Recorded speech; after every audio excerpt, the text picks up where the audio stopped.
Now it came about on the third day that Esther put on her royal robes and stood in the inner court of the king's palace in front of the king's rooms, and the king was sitting on his royal throne in the throne room, opposite the entrance to the palace. When the king saw Esther, the queen, standing in the court, she obtained favor in his sight, and the king extended to Esther the golden scepter which was in his hand. So Esther came near and touched the top of the scepter.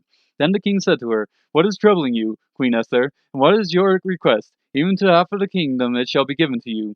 Esther said, "If it pleases the king, may the king and Haman come this day to the banquet that I have prepared for him." Then the king said, "Bring Haman quickly, that we may do as Esther desires." So the king and Haman came to the banquet which Esther had prepared.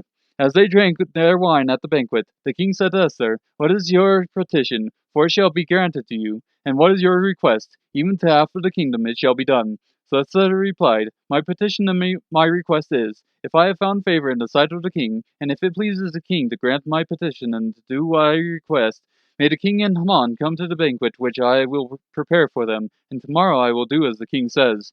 Then Haman went out that day glad and pleased of heart. But when Haman saw Mordecai in the king's gate, and that he did not stand up or tremble before him, Haman was filled with anger against Mordecai.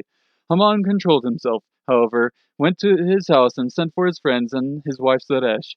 When Haman recounted to them the glory of his riches, the number of his sons, and every instance where the king had magnified him and how he had promoted him above the princes and servants of the king, Haman also said, "Even Esther the queen let no one but me come with the king to the banquet which she had prepared, and tomorrow also I am invited by her with the king. Yet all of this does not satisfy me every time I see Mordecai the Jew sitting at the king's gate." Then Zeresh his wife and his friends said to him, "Have a gallows 50 cubits high made, and in the morning ask the king to have Mordecai hanged on it. Then go joyfully with the king to the banquet." And the advice pleased Haman, so he had the gallows made.